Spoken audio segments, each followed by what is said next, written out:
Sud Radio, les débats de l'été, 10h-13h, Thierry Guerrier.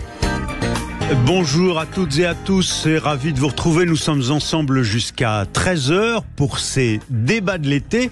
À midi, avec Joseph Ruiz, nous commenterons bien sûr, vous venez de l'entendre, l'arrivée dans le jeu des JO olympiques du géant du judo mondial, le grand Teddy Riner, qui remet ses titres en jeu aujourd'hui. Ce sera de 12h à 13h, les JO dans tous leurs états.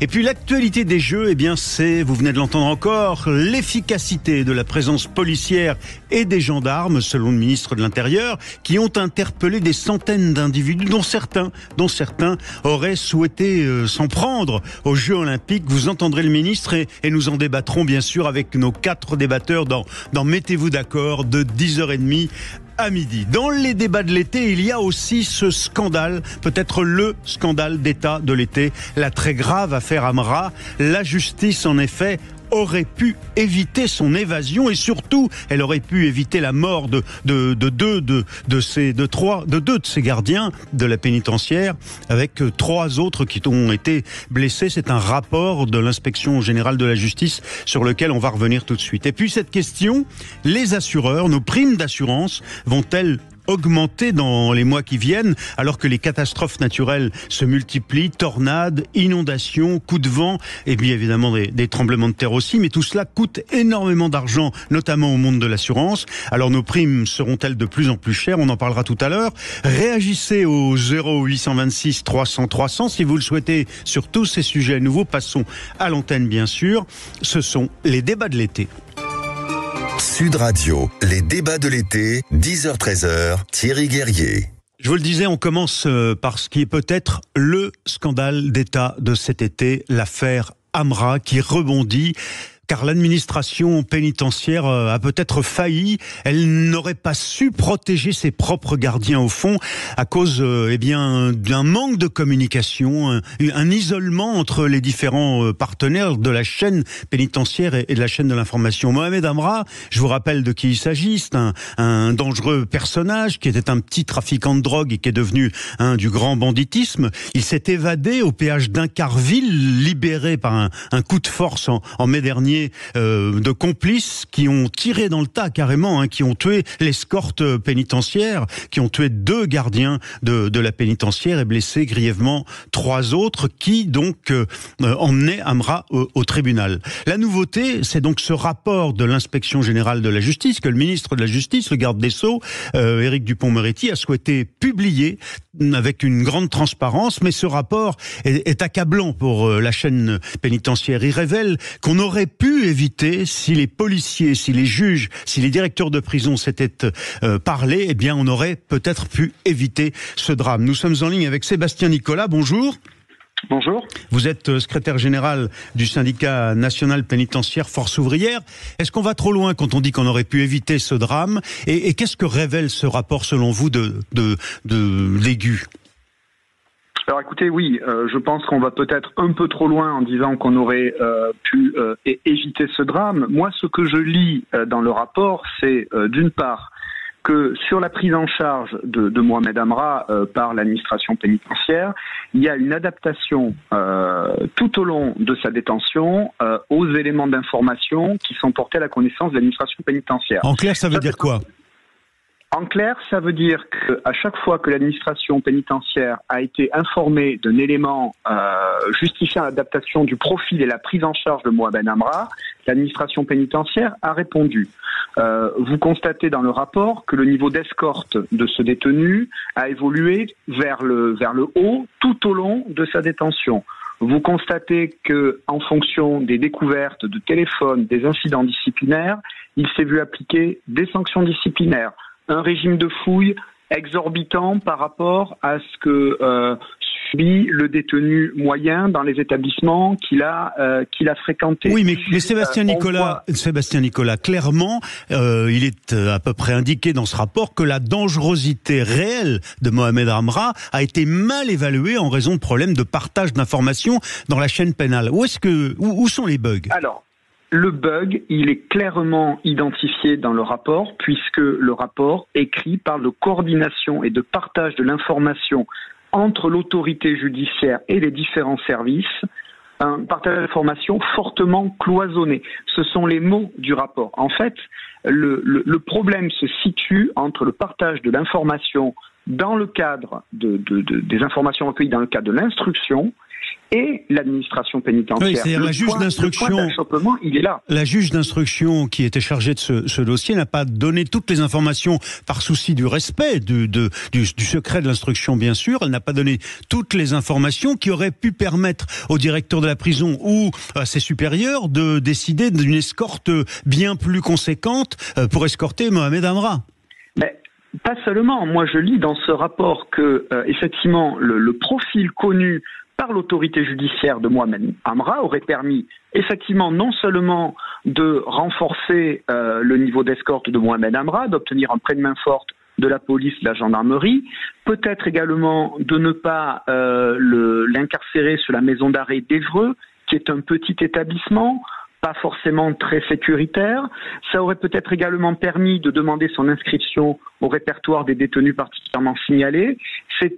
Si on avait eu ces éléments d'information, il est évident que la prise en charge aurait été totalement différente. Mais ce ne sont pas des petites failles, ce que vous venez de nous évoquer là. Non, ce n'est pas des petites failles. Bon. Et alors, qu'est-ce que vous considérez qu'aujourd'hui il faut faire ? Il y a 17 propositions dans ce rapport pour améliorer la chaîne d'information de toute la chaîne pénitentiaire qui va de la justice, des juges eux-mêmes, jusqu'aux gardiens et donc aux directeurs de prison pour éviter que ça ne se reproduise. Alors, il y a un élément fondamental, c'est sur le partage d'informations.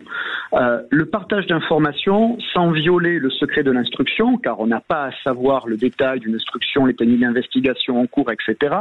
Mais qu'on puisse au moins, sur le principe du besoin d'en connaître, avoir des éléments qui nous permettent de comprendre, d'analyser au plus près le profil d'une personne détenue. C'est ça dont on a besoin. Oui. Et effectivement, là, la distorsion que l'on voit, qui est mise en exergue dans ce rapport, c'est que nous avions une image de Mohamed Amra qui était différente de celle de la que réalité. pouvaient avoir les juges d'instruction en charge du dossier. Et ça, c'est un vrai problème. Oui. Nous, on n'a pas à connaître le détail du travail du juge, mais quand il y a une distorsion de profil aussi importante, nous, ce qu'on a besoin de savoir pour protéger nos services, pour protéger aussi les citoyens, parce que quand on est en mission extérieure, un événement comme au péage d'Ancarville, on aurait pu avoir des morts au-delà de l'administration pénitentiaire. Oui, vous voulez dire des civils autour, des citoyens qui auraient pu être abattus aussi alors qu'ils étaient là par hasard. Tout à fait. Donc nous, on a besoin d'éléments d'information sur le profil nous permettant d'adapter notre prise en charge. Sébastien Nicolas, donc je rappelle que vous êtes le secrétaire général du syndicat national pénitentiaire Force ouvrière. Aujourd'hui, quel est l'état d'esprit chez vos collègues ? Est-ce qu'ils ont peur, évidemment, plus que jamais d'accompagner certains détenus dangereux ? Je rappelle que Mohamed Amra est aujourd'hui totalement dans la nature. Il est perdu dans la nature. En tout cas, je ne sais pas s'il est perdu, mais enfin, il est libre. Voilà, depuis Incarville, on l'a toujours pas retrouvé. Comment réagissent vos collègues aujourd'hui ? Avec beaucoup de courage. Nous avons des agents très courageux qui font face aux missions qui leur sont attribuées. Évidemment, ça exige aussi de nous d'être beaucoup plus d'aller beaucoup plus à la recherche d'informations, c'est-à-dire qu'aujourd'hui et d'être plus vigilant. D'être beaucoup plus vigilant, effectivement, quitte à refuser des missions quand on estime que la mission met en danger les agents et que le niveau de sécurité n'est pas satisfaisant, on refuse, quelles qu'en soient les conséquences. Merci en tout cas d'avoir témoigné ce matin et réagi et analysé ce rapport de l'inspection générale de la justice. On suivra ce dossier, bien entendu, sur Sud Radio et vous serez à nouveau notre invité, si vous le souhaitez, Sébastien Nicolas, secrétaire général du syndicat national pénitentiaire Force ouvrière, sur l'affaire Amra que nous suivons sur Sud Radio. Sud Radio, votre attention est notre plus belle récompense. Sud Radio, les débats de l'été, 10h-13h, Thierry Guerrier. Autre débat cet été, malheureusement comme d'été en été, il revient sur le devant de la scène. Qui va payer la facture des catastrophes naturelles qui semblent s'aggraver avec le réchauffement climatique? On va faire le point sur ce dossier avec deux éléments. On va voir la façon dont les assureurs, la façon dont ils sont confrontés à ce dossier, les causes évidemment de ces catastrophes. Et puis on va évoquer avec le maire de Talence, la ville près de Bordeaux qui a dû se réassurer elle-même parce que c'est trop cher, les primes d'assurance sont devenues trop chères. On va en parler avec lui dans un instant. Mais pour l'instant, en tout cas, tornades, inondations, vous voyez les feux de forêt en ce moment gravissimes à nouveau aux États-Unis. Eh bien, depuis 6 mois, dans le monde entier, les assureurs et les réassureurs ont dû payer des centaines de milliards d'indemnisations, de dollars ou d'euros comme on voudra. En tout cas, les primes d'assurance vont sans doute augmenter pour les entreprises, pour les particuliers, pour les collectivités. Et je vous le disais, certaines collectivités ne peuvent plus s'assurer, c'est trop cher pour elles. On commence par les faits, Jules Boscherini, avec vous. Les chiffres, combien les assureurs ont-ils payé ? On est déjà à 111 milliards d'euros de dégâts causés par les catastrophes naturelles dans le monde à la fin juin, d'après le réassureur allemand Munich Re. Quelles conséquences pour les plus grands assureurs mondiaux, me direz-vous ? Eh bien, le français AXA, l'allemand Allianz et l'américain State Farm viennent de communiquer officiellement la facture. La voilà, elle s'élève à 54 milliards d'euros à travers le monde. C'est 2 milliards de plus que l'an passé. Oui, donc ce sont des chiffres assez considérables, puisque ces remboursements, ces indemnisations pour les assureurs sont de l'ordre d'à peu près 50%, 1 euro sur 2 de dégâts. Pourquoi ces chiffres sont si élevés ? Alors, quelques exemples pour l'année 2024. Le séisme du Nouvel An au Japon qui a coûté 9 milliards d'euros. Bon, alors ça, c'est un tremblement de terre. Bon, ça, c'est pas le réchauffement climatique, ça, c'est sûr. Il y a aussi les inondations aux Émirats Arabes Unis et au Brésil, 14 milliards d'euros à eux deux. Les crues en Europe ont engendré également plus de 4 milliards d'euros de dégâts. La France est l'un des pays les plus touchés. Oui, c'est le Nord en particulier, on l'a vu à plusieurs reprises. Il y a les États-Unis également qui ne sont pas épargnés. Il y a eu cette année une série de tornades et d'orages de grêle. Chaque épisode va coûter aux assurances environ 4 milliards d'euros. Alors, la question, c'est peut-on s'attendre, doit-on s'attendre à une augmentation des primes pour les collectivités, bien sûr, mais aussi pour nous, les particuliers ? C'est pas encore tout à fait officiel et nous n'avons pas encore les chiffres, mais on pourrait s'y attendre. AXA va d'ailleurs communiquer dans les prochaines heures sur ce sujet, mais les clients à travers le monde et les Français peuvent s'attendre à devoir payer plus cher pour s'assurer. Alors, on s'est tourné vers France Assureurs, le syndicat des assureurs, mais ils n'ont pas souhaité nous répondre avant la rentrée. Ils sont très prudents sur le sujet. Alors, je vous le disais, ces catastrophes naturelles, merci Jules Boscherini, coûtent aux assureurs très cher, mais les assureurs, c'est l'assurance, c'est la mutualisation des risques. C'est chacun d'entre nous à travers sa cotisation, parce qu'il n'est pas touché, permet d'indemniser à un moment donné celle ou celui qui est touché. Très bien, mais les assureurs, il faut bien qu'ils trouvent à un moment donné le moyen de financer l'indemnisation. Et ça renchérit évidemment les primes et ça pose un problème aux collectivités territoriales, les villes, les départements qui ont aujourd'hui du mal à s'assurer parce que les primes sont à des prix déraisonnables.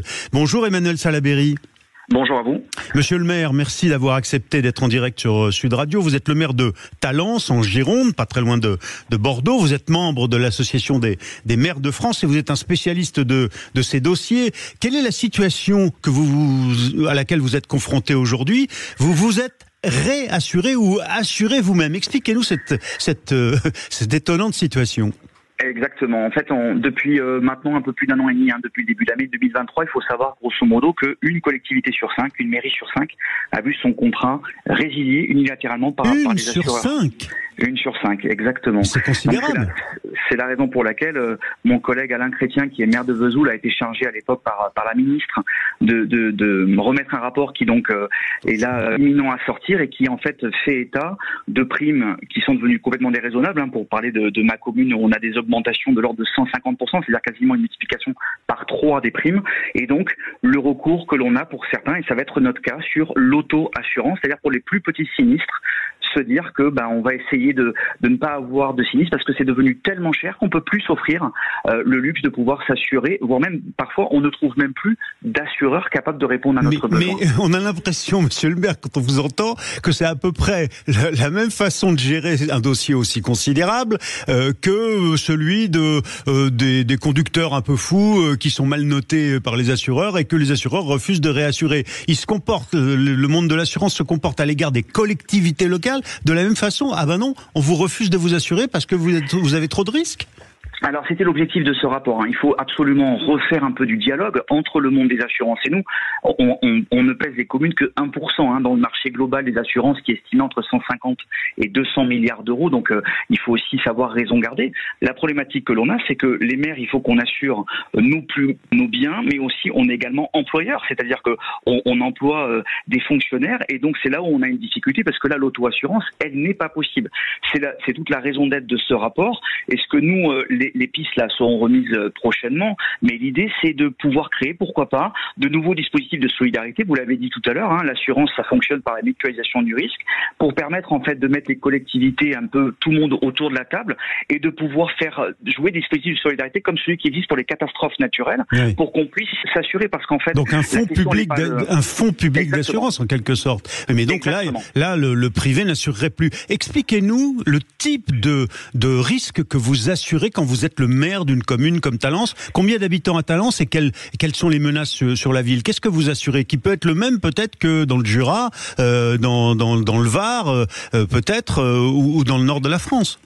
Alors, chacune des villes, effectivement, est différente. Moi, par exemple, je suis une ville qui a connu, par exemple, les dégâts. L'année dernière, faut se souvenir également qu'on a eu des émeutes urbaines sur lesquelles on avait demandé la création d'un fonds particulier, mais on n'a pas eu, malheureusement, de réponse positive. Pour répondre à votre question, on a ce qu'on appelle le dommage aux biens, c'est-à-dire, là où on est assuré pour tout ce qui est tempête de grêle, les neiges, les catastrophes naturelles. C'est celle-là, par exemple. Sur vos bâtiments municipaux, par exemple? Exactement. Voilà. Par exemple, pour une ville comme Talence, cette année, on nous a fait une proposition, on était à 48 000 euros par an, hors taxe, et on passe à 100 000 euros de prime annuelle. Donc c'est ce que je vous disais, c'est-à-dire... Ah oui, vous doublez là. On a doublé, exactement. On a également ce qu'on appelle la responsabilité civile, c'est-à-dire c'est là où on assure notamment les dommages aux tiers, ce qui se passe aussi sur nos fonctionnaires. Et là, on a, dans certains cas, exactement le problème, c'est qu'on n'a même plus la possibilité d'assurer ça. Et ça, évidemment, ce n'est pas possible. Je vais vous donner un exemple. Si demain, il se passe quelque chose dans une crèche avec une blessure d'un enfant, où on doit pouvoir couvrir les frais d'hospitalisation, c'est là où aussi on alerte depuis d'1 an et demi. On a beaucoup de villes aujourd'hui qui c'est même pas une question de ne pouvoir payer, c'est une question le fait de pouvoir trouver un assureur. Un assureur. La problématique que l'on a, nous sur les communes, c'est qu'on a quasiment plus d'interlocuteurs. Mais est-ce que le code des marchés publics fait fuir aussi? Est-ce que c'est pas à Bercy à la fois d'alléger le code des marchés publics pour que les exigences faites à ceux qui le signeront, les privés, les assureurs qui pourraient accepter de vous assurer, leurs règles, peut-être leurs exigences soient un peu allégées pour qu'ils acceptent de revenir dans le jeu. Mais est-ce que c'est pas aussi à Bercy d'obliger les assureurs à vous assurer? Alors, je pense que l'allègement du code de la commande publique est valable pour beaucoup de choses et on pourrait faire plusieurs milliards d'économies. Et des heures de discussion là-dessus, bien sûr. Ça, aucun problème. Mais le code là où vous avez raison, c'est à Bercy de prendre les responsabilités. C'est la raison pour laquelle aujourd'hui, et pour beaucoup de choses, on est très inquiet de ne plus avoir d'interlocuteur au niveau de l'exécutif.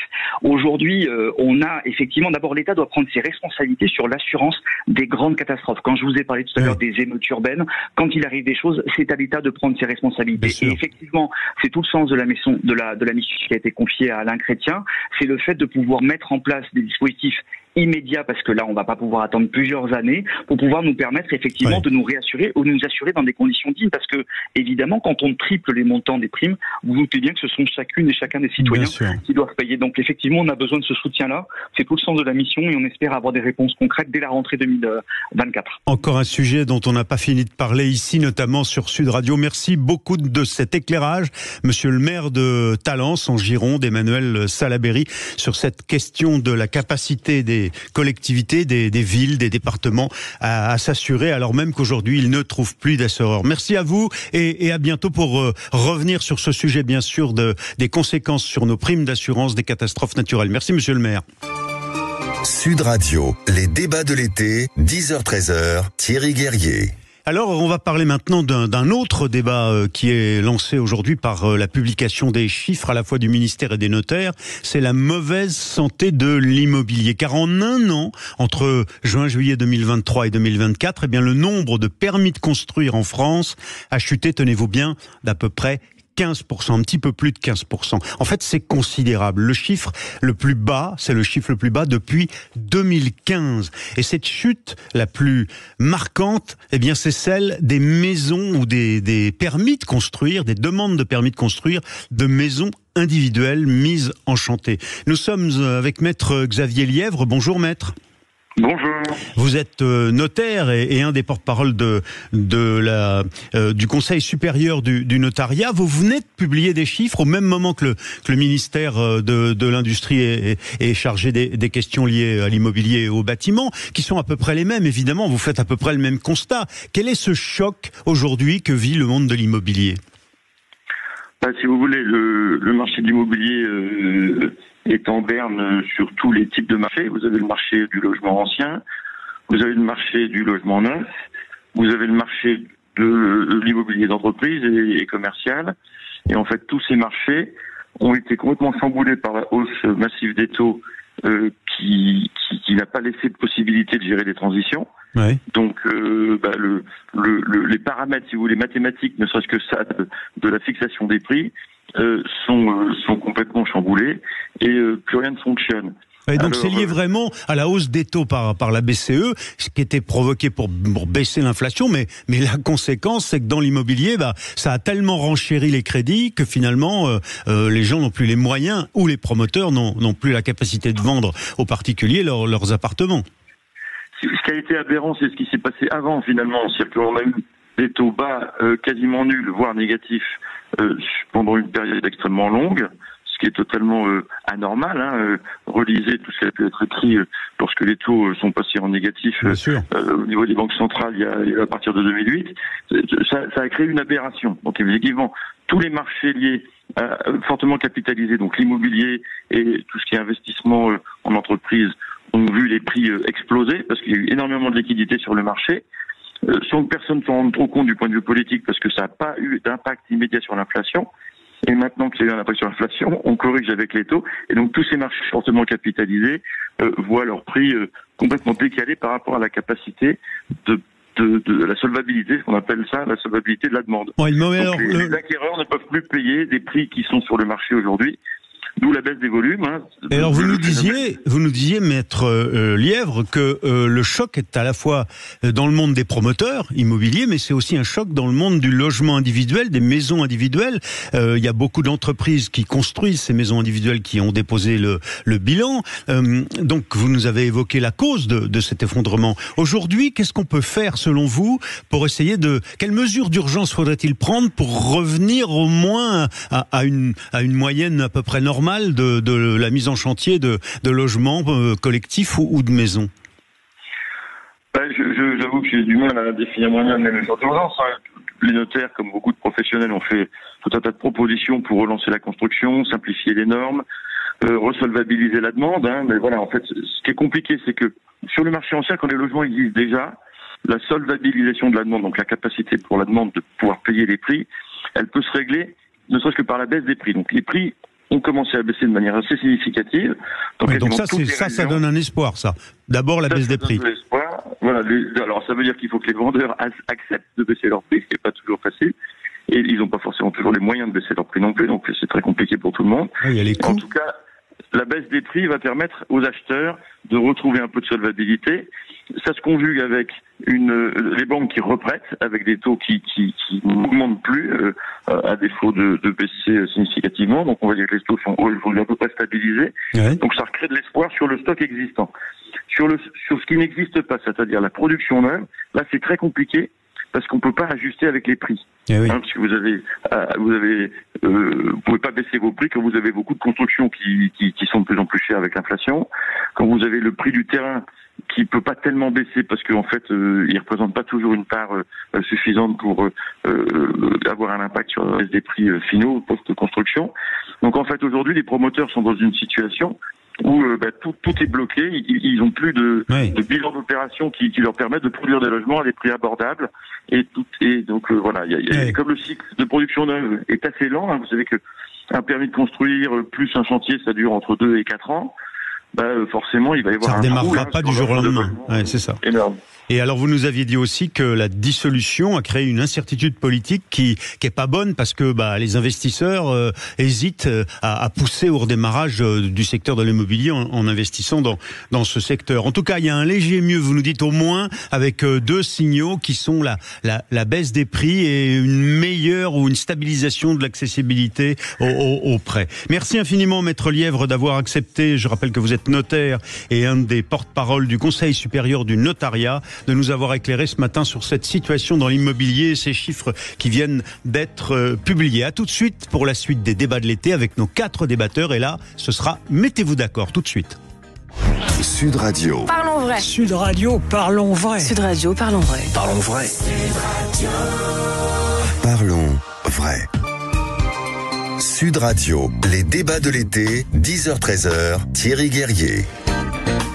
J'allais dire bonjour à toutes et à tous, mais bonjour à nos 4 débatteurs. Surtout, maintenant, c'est Mettez-vous d'accord. Vous savez, vous connaissez ce rendez-vous, bien sûr, tous les jours, tout au long de l'année, entre 10h40 et midi. C'est Valérie Expert qui anime ce moment. On la salue. Bonjour Valérie, en vacances avec sa famille. Voilà, donc j'ai le plaisir de la remplacer là pendant ces quelques semaines. Et puis, eh bien, nos invités, des habitués de Valérie. Babette de Rosière, que nous sommes ravis d'accueillir, la grande chef qu'on a vue dans C'est à vous, chef cuisinière, propriétaire de ce restaurant La Case de Babette dans les Yvelines à Maule.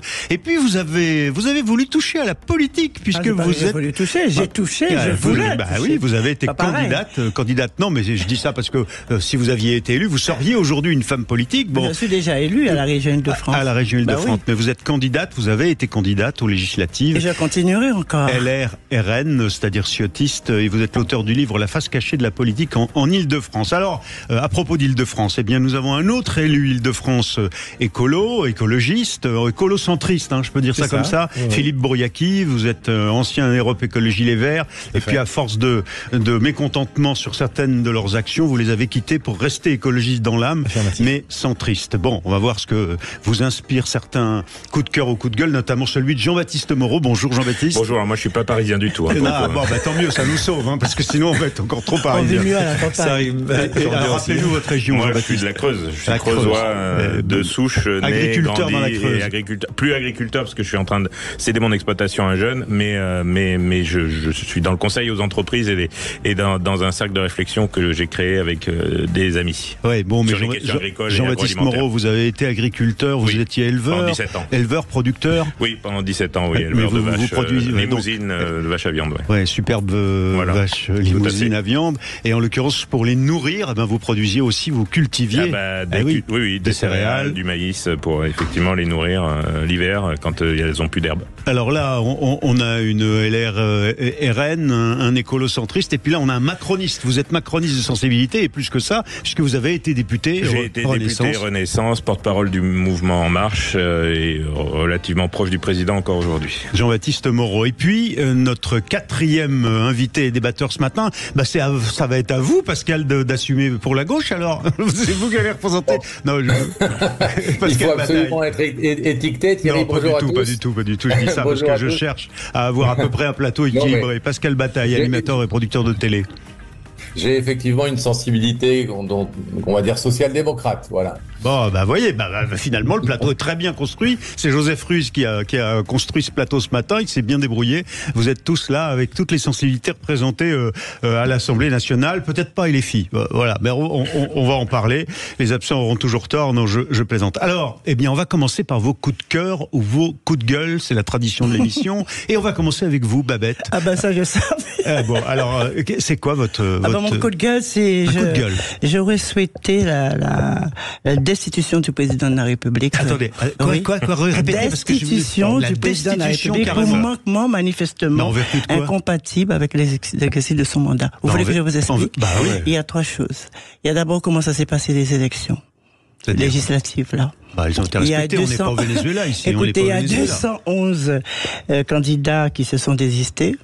Et je ne crois pas qu'ils se sont désistés pour les beaux yeux du président. Et je suis même bien placé pour le savoir. Parce que moi-même, j'ai été démarché dans la nuit du dimanche à lundi, où 3 personnes proches du président m'ont appelé. D'ailleurs, je l'ai fait savoir publiquement puisque j'ai enregistré ces 3 personnes. Il y en a un premier qui est le chef de cabinet de Gabriel Attal. Qui m'a appelé pour me demander ce que je faisais de Massioko. D'ailleurs, ça m'a beaucoup surpris parce que je m'attendais pas à cette question à 1h du matin. Et puis, il y a Solaire, qui est très proche. Il voulait quoi? Attendez, laissez-moi finir. Si vous parlez tout le temps, à ce moment-là, c'est plus la peine que je sois là. Hein. Et donc, il y a Solaire qui m'a appelé. Thierry Solaire. Pour me faire, pendant 16 minutes, pour me faire bien comprendre qu'il faut absolument être du côté du président. Il me désistait et il me proposait justement des postes mirobolants, à savoir, ou un poste de préfet, écoutez bien, à l'île de la Réunion, vraiment pour une gourde, ou alors que Macron pèsera de tout son poids pour me faire avoir le ministère de l'Outre-mer. Mais si c'est si grave et si ça vaut la destitution, il faut poser et il y a une troisième personne, j'ai promis à cette personne, qui est à la fois très proche de moi et très proche aussi de M. Macron, de ne pas le nommer, et qui lui aussi, pendant toute la journée du lundi, non seulement il m'a appelé dans la nuit, mais toute la journée du lundi, m'a bien fait comprendre que c'est de mon intérêt de ne pas me représenter, puisque de toute façon je n'ai rien à gagner, en m'expliquant que vaut mieux me désister plutôt que de ne rien gagner.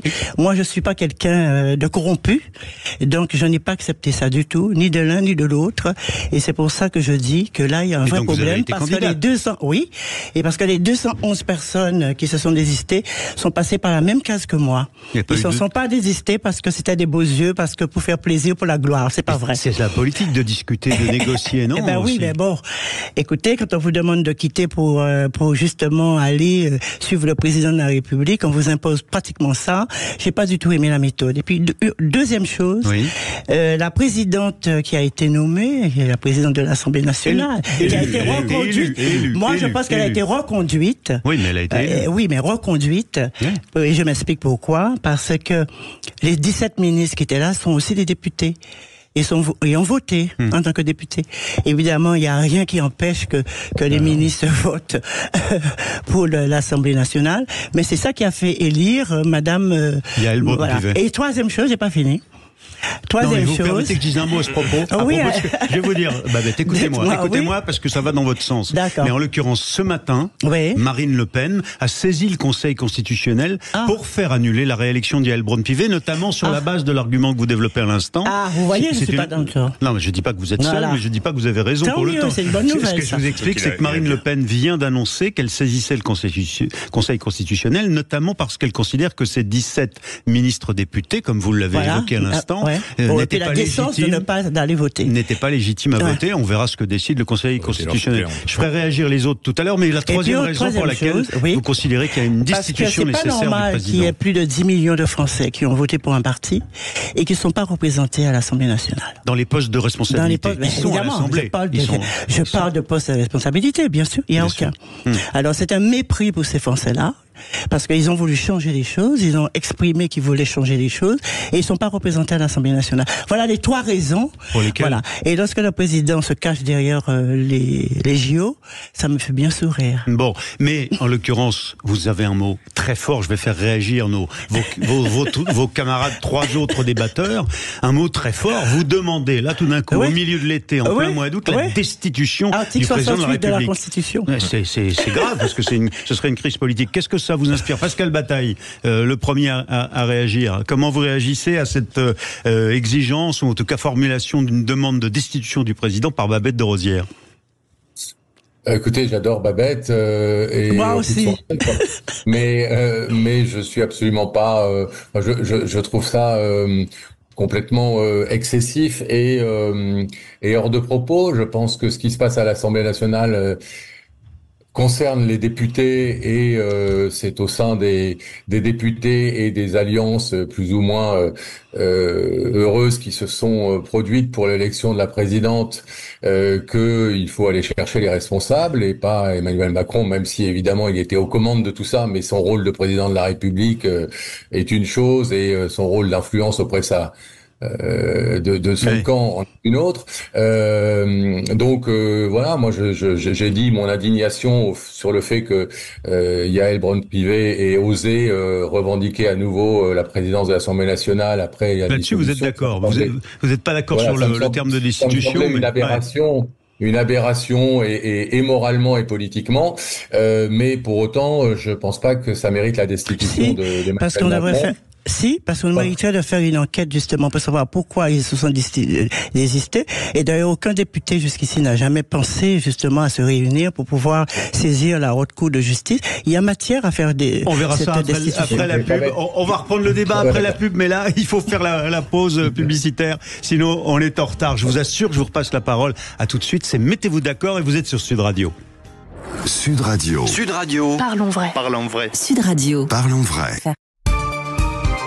Sud Radio, les débats de l'été, 10h-13h, Thierry Guerrier.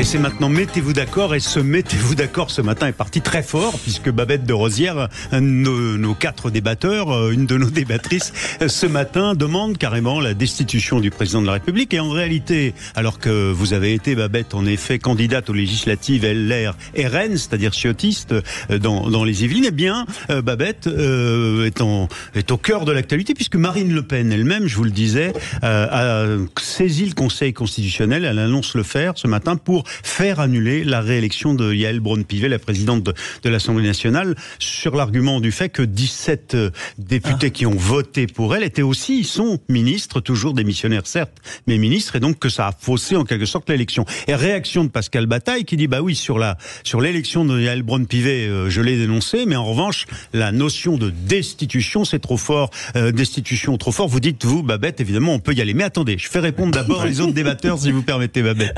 Alors l'ancien député macroniste Jean-Baptiste Moreau. Mais d'autant que j'étais candidat moi aussi aux législatives, je suis arrivé 4e avec 17,5%, donc j'étais pas à 12% des inscrits, donc je pouvais pas me maintenir. Donc le désistement ne me concernait pas, mais j'étais un des premiers dans le camp présidentiel, je me suis présenté au nom de la majorité présidentielle, à critiquer justement le désistement de deuxième tour, parce que la volonté du président de la République, c'était une clarification, et je trouvais que cette clarification était nécessaire par rapport à la volonté des Français. Et il est vrai que les désistements sélectifs, on va dire, qui ont été en cours, ont permis de sauver un certain nombre de députés de la majorité, mais on nuit à la clarification que le président... clarification politique contre le politique. A nuit à la clarification politique que le président a appelée de ses voeux, et du coup on se retrouve avec une partie de la France qui est effectivement frustrée de ces résultats parce qu'elle ne se trouve pas représentée. Bon, soit c'est démocratique, je veux dire, il n'y a pas eu de malversation démocratique. C'est pas illégal, mais c'est pas je veux pas faire parler le président de la République parce qu'il y en a suffisamment qui le font parler et qui s'expriment à sa place pour lui faire dire tout et n'importe quoi, pour ne pas le faire moi-même. Mais je m'en tiendrai moi aux déclarations qu'il a faites la semaine dernière au cours d'une interview sur les grandes chaînes de télé, en disant que d'une part il n'était pas fanat des désistements très clairement, puisque il a dit maintenant que les désistements ont eu lieu, il faut que ceux qui sont désistés les uns pour les autres fassent une majorité et gouvernent. Le seul souci, c'est qu'on sait très bien que c'est impossible. Je veux dire, on n'aura pas de gouvernement entre LFI et Ensemble et la droite. Enfin, ça n'existera pas. C'est totalement illusoire. C'est pour ça que cette clarification nous a mis dans ces désistements nous a mis dans une impasse démocratique. Mais c'était la démocratie qui s'est appliquée. On a le droit de se désister. La plupart des candidats de la présidentielle, de la majorité présidentielle qui sont désistés l'ont fait en connaissance de cause. Effectivement, peut-être avec des pressions du parti, c'est possible. Moi, j'en ai pas eu forcément connaissance, mais effectivement, le Gabriel Attal a donné un certain nombre de consignes. Les autres partis ont aussi donné un certain nombre de consignes, notamment la gauche, pour se désister en faveur du candidat macroniste quand il était face au Front National. Donc, c'est une expression démocratique, mais c'est effectivement une problématique. Sur la réélection d'Yaël Braun-Pivet, le Conseil constitutionnel s'est déjà pronosé d'ailleurs, parce qu'il y avait d'autres personnes qui l'avaient saisi. Mathilde Panot en se jugeant incompétente à juger, en se disant non compétent pour juger la réélection d'Yaël Braun-Pivet et les règles que se donne l'Assemblée nationale, puisque ce sont des règles que se donne l'Assemblée nationale. Il y a eu une élection aussi démocratique. Les députés se sont exprimés et ils ont choisi de réélire Yaël Braun-Pivet. On peut en penser ce qu'on en veut, et effectivement le fait qu'il n'y ait pas de membres du Rassemblement national dans le bureau de l'Assemblée, c'est dans le bureau, et le bureau de l'Assemblée, il a un rôle sur le prononcer des sanctions sur un certain nombre de choses sur l'ordre du jour, mais il n'est pas non plus, c'est pas l'alpha et l'oméga de la démocratie à l'Assemblée nationale. Mais effectivement et le président l'a dit, que le Rassemblement national ne soit pas représenté au sein de cette instance est un problème démocratique. Mais Jean-Baptiste Moreau, on sent bien que finalement, Baptiste de Rosière ou Marine Le Pen titille quelque chose de très sensible, parce qu'on sent bien que le macroniste que vous êtes n'est pas très content de l'ambiguïté entre l'attitude politicienne de la Macronie et puis le choix du président de clarifier politiquement. Oui, mais justement, je suis pas sûr que ce soit porté par le président de la République, cette ambiguïté-là. Honnêtement, je suis pas sûr. Il y a des personnalités dans la majorité du président de la République qui ne sont pas forcément en accord avec lui et qui ont choisi d'autres façons de faire et d'autres méthodes que lui n'a pas forcément. Et je le connais bien de l'intérieur, le fonctionnement, puisque j'y ai vécu pendant ça fait 7 ans que je le vis. Donc je suis pas sûr que le président ait validé l'ensemble des options qui ont été prises entre les deux tours de ces législatives. Vous voulez sauver l'image de votre champion. Je suis suffisamment critique et j'ai suffisamment su exprimer mes désaccords avec lui sur un certain nombre de sujets pour être assez libre de ce point de vue-là. Et je ne lui dois rien de ma situation actuelle. Donc j'ai aucun problème à critiquer quand il a besoin d'être critiqué. Là, en l'occurrence, je suis pas sûr que ce soit son fait. Son fait, c'était la dissolution, c'est clair. Je pense qu'il aurait pas dû le faire dans ce délai-là parce que, y compris son propre camp, n'était pas prêt à partir en campagne. Mais je suis pas sûr que toutes les décisions qui ont été prises après cette dissolution sont toutes de son fait, honnêtement. De toute façon, il a intérêt à défendre son président. Mais comment on peut m'expliquer que le factotum qui est très proche du président, M. Solaire, se permet d'appeler dans la nuit tous les gens qui sont au deuxième tour pour leur demander de désister. Ça, c'est le président. Parce que le président, quand il a dit qu'il prenait la décision de dissoudre l'Assemblée, il pensait pouvoir retomber sous ses pieds comme un chat. Il pensait qu'après, il aurait eu vraiment une assemblée pour lui. Donc, il s'attendait pas qu'il y aurait eu trois blocs. Et c'est pour ça qu'ils se retrouvaient devant des difficultés. Et c'est pour ça, dans la nuit de dimanche à lundi, ils ont fait du rabattage. Ils ont appelé tout le monde. Tous les partis font ça. Oui, mais en fait, ça, c'est de l'escroquerie à la limite.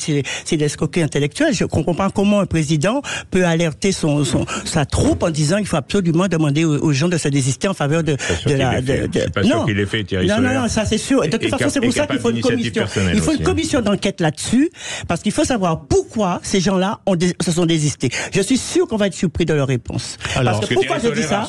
Pourquoi je dis ça? Pourquoi je dis ça? Pourquoi je dis ça? Parce que depuis, les gens à qui on a promis des choses n'auront rien. Alors, avec nous, Babette de Rosière, vous l'avez entendu, Jean-Baptiste Moreau, on vient de l'entendre, Pascal Bataille, et puis Philippe Bourriaquet. Alors Philippe, réaction à la demande de destitution du président de la République et d'enquête parlementaire sur les destitutions de la part de Babette de Rosière. C'est son coup de gueule ce matin. À titre personnel, j'ai beaucoup d'affection pour Babette. C'est une femme engagée, c'est une femme avec un caractère franc. Politiquement, qui dit les choses, hein. Qui dit les choses. Parlons vrai, c'est une invitée. Oui. Non, moi, c'est une qualité que j'apprécie, même si c'est politiquement aujourd'hui, on se retrouve opposés et adversaires, parce que je me retrouve moi très proche de Patrick Caram et de Valérie Pécresse, à qui je dois beaucoup lorsque je me suis retrouvé au fond du gouffre. Les patrons de l'Île-de-France. Et moi, la loyauté chez moi, c'est quelque chose de fondamental, c'est une pierre cardinale. Babette soulève 3 points. Le premier point, une manœuvre téléguidée ou personnelle de plusieurs personnes qui l'ont contacté et qui ont contacté d'autres personnes. C'est le jeu des appareils politiques. Moi, je me rappelle au municipal de 2020, au soir du premier tour, de prendre le téléphone et de s'appeler entre concurrents du premier tour pour voir si on pouvait avoir des alliances ou il pouvait y avoir un désistement, etc. Ça fait partie du jeu politique. Maintenant, les promesses n'engagent que ceux qui l'écoutent, comme disait si bien notre ex-président de la République. Et je sais que certaines personnes prennent des initiatives personnelles. Moi, je le dis à titre personnel dans certaines négociations, et je remercie Jean-Marc Gamatori et le bureau politique de l'écologie au centre de me donner certaines prérogatives et la confiance de pouvoir prendre certaines initiatives lorsque je discute avec d'autres interlocuteurs de d'autres partis politiques pour des élections, par exemple les élections européennes ou les élections législatives. Donc, il nous appartient à chacun de pouvoir avoir une largesse et certains de dépasser sûrement cette largesse. L'imputer au président de la République, ça me semble un peu délicat et compliqué. Mais je peux comprendre le ressenti. Destitution oui, destitution non. Non, destitution non, non. C'est trop fort. C'est trop fort. Je pense que c'est vraiment trop fort. Mais qui est une commission d'enquête. En même temps, ça a le mérite de faire parler, hein, parce bien que sûr, bien sûr. Met ça au milieu de la table. Oui. Alors, je pense pas que c'est le moment le plus opportun et on on y viendra tout à l'heure, le pourquoi du comment. La deuxième, l'élection de Yael Braun-Pivet, on en pense qu'on en veut, mais c'est une démocratie et chacun vote en son âme et conscience. Et je remarque que les électeurs, enfin que les députés du Rassemblement national, leur bulletin de vote pour les vice-présidences, ont mis les deux noms de la France Insoumise, par exemple. Ils ont le droit de faire ce qu'ils veulent et certains n'ont pas voté. C'est critiquable, mais c'est respectable parce que c'est légal. Mais c'est légal. On n'enfreint aucune loi. Vous savez, moi, je suis régalien, j'aime l'État, j'aime l'ordre, j'aime la Constitution et j'aime notre nation. Et c'est ma nation, c'est mon pays qui a des valeurs juste extraordinaires. Et donc les gens ont respecté les valeurs en leur âme et conscience. Le troisième point que tu avais soulevé, c'était... il y avait personne qui représentait justement les 10 millions dans les postes à responsabilité de l'Assemblée nationale. Babette dénonce que le RN n'est pas de moi, je combattrai le Rassemblement national et Reconquête jusqu'au, je pense et je l'espère, mon dernier jour. Mais je vous l'ai dit, moi je suis pas un schizophrène et c'est pas. Non, mais que le RN qui est quand même autant de députés n'est pas de poste de responsabilité, c'est un Quand sujet. je dis je suis pas schizophrène, je ne veux pas jeter l'opprobre sur ceux qui souffrent de cette pathologie. C'est dans le terme vulgaire que j'utilise. Ce n'est pas acceptable que dans notre démocratie, si on considère que le Rassemblement national est un parti démocratique, on est d'accord. À ce moment-là, il doit être représenté partout. C'est le règlement de l'Assemblée nationale qui n'a pas été respecté. Et là, moi, je suis furax contre tous ceux qui se disent de l'arc républicain d'avoir fait un deal avec l'extrême gauche pour écarter l'extrême droite. Enfin, on est chez les fous. Alors que dans la mandature précédente, ils avaient fait un deal avec l'extrême droite pour écarter l'extrême gauche et j'étais furax aussi.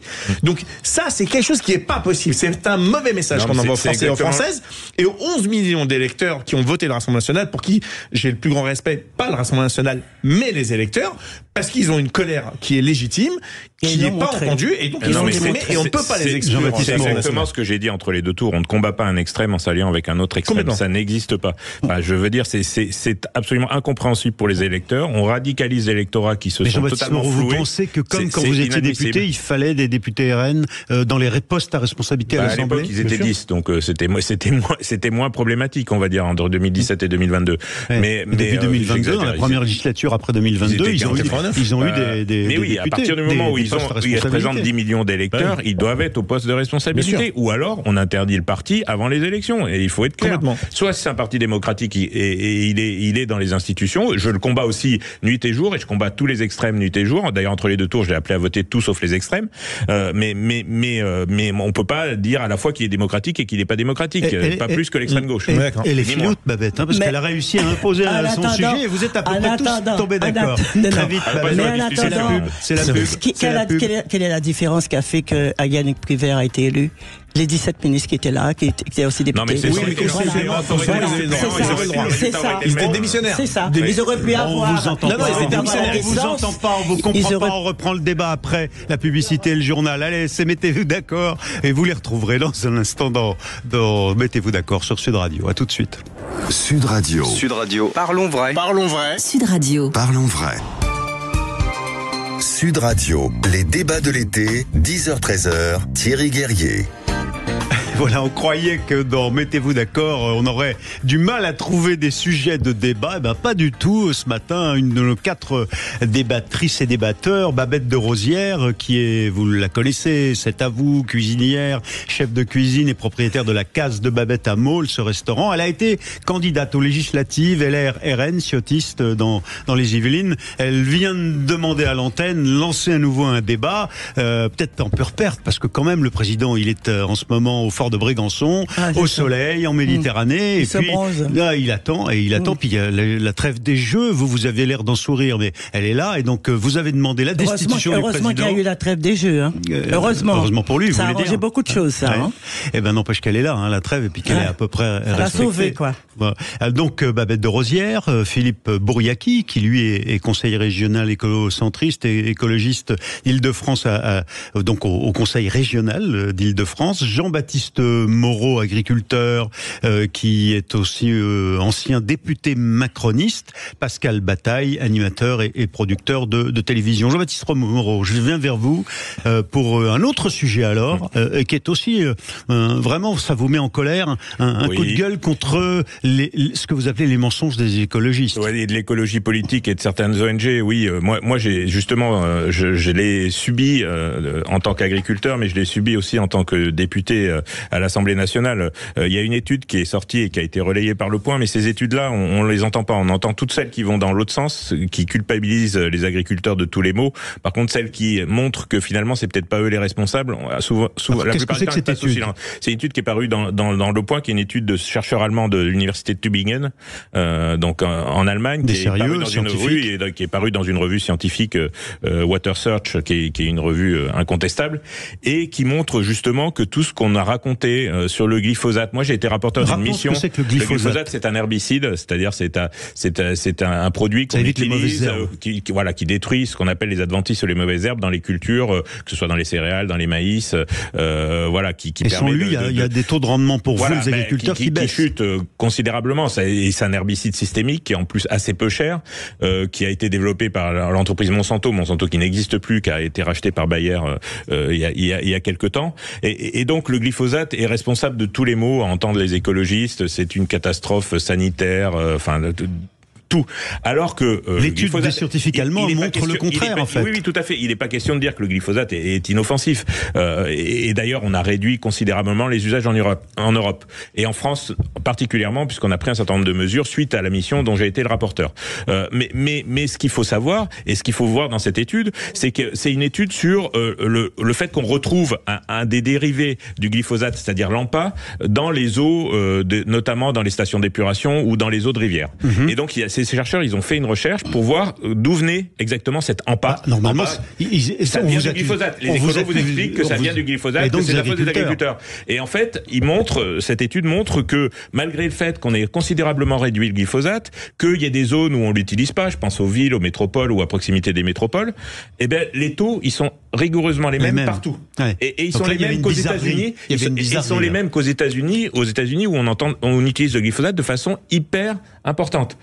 En fait, c'est lié au fait juste que l'AMPA, c'est aussi un des dérivés c'est un des constituants des détergents et des lessives donc, en fait, industrielles et domestiques. C'est la façon dont nous utilisons les lessives donc, qui en fait, provoque ça. Ces produits-là, c'est issu de la dégradation des lessives et des détergents utilisés par tout un chacun. Mais c'est la logique des écolos depuis des dizaines d'années. C'est-à-dire qu'on culpabilise les agriculteurs de tous les maux, ils sont responsables de la pollution des gaz à effet de serre à cause des vaches, tout ça, pour ne pas remettre en cause le fait qu'en fait c'est notre mode de vie globalement qui est responsable de toutes ces pollutions. C'est pas juste les agriculteurs. Mais c'est beaucoup plus facile d'expliquer que tout est de la faute de 400 000 agriculteurs que de 5 milliards d'individus dont il faut changer radicalement le mode de vie. On l'a vu, un exemple très typique. On dit toujours que les abeilles, la mortalité, elle est due aux pesticides et tout ça.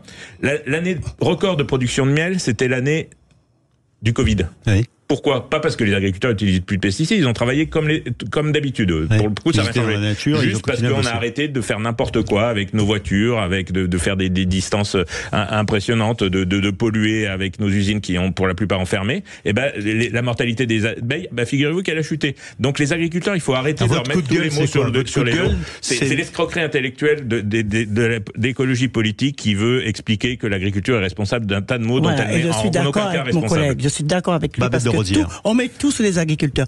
Pour rebondir sur les pesticides, qui parle du chlordécone ? Ça intéresse les agriculteurs, ça intéresse les écolos, ça. C'est dans les Antilles, un pesticide. C'est dans les Antilles. Il faut rappeler l'histoire. L'histoire, s'il faut rappeler l'histoire, alors là, on est jusqu'à demain matin. Non, mais il faut rappeler un minimum. En attendant le problème là-bas aux Antilles, personne ne soulève ce problème. Le chlordécone, qui est un pesticide qui est utilisé pour dans les bananeraies, etc. Et tous les hommes qui ont travaillé dedans sont atteints de cancer de la prostate. Ça, personne n'en parle. Ça, c'est pas. D'ailleurs, ils ont fait 10 ans de procédure. Et vous savez comment ça s'est terminé? Non-lieu, ça n'existe pas, ça n'a jamais existé.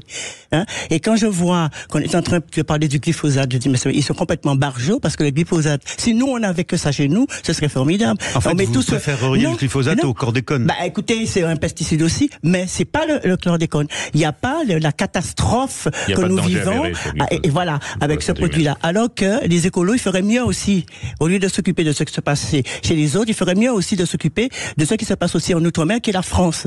D'accord? même si on est éloigné, c'est la France. Et ça, c'est une catastrophe naturelle. C'est vraiment un désordre incompris par les gens qui nous dirigent, puisque personne n'en parle. Philippe Bouriaki, vous qui êtes écologiste dans l'âme et qui avez quitté Europe Écologie Les Verts pour être écolo-centriste au Conseil régional d'Île-de-France, vous voyez bien quand même qu'il y a une logique d'idéologie dans l'écologie politique qui pousse parfois, d'après Jean-Baptiste Moreau, à des décisions qui sont le fruit de mensonges et qui sont des erreurs au fond, puisque Babette nous dit, par exemple, chlordécone, si on avait eu le glyphosate, on n'aurait pas traité, on n'aurait pas eu les conséquences sanitaires qu'on a eues. Vous voyez bien quand même que ça interroge l'écologie politique dont vous êtes un des représentants. Complètement.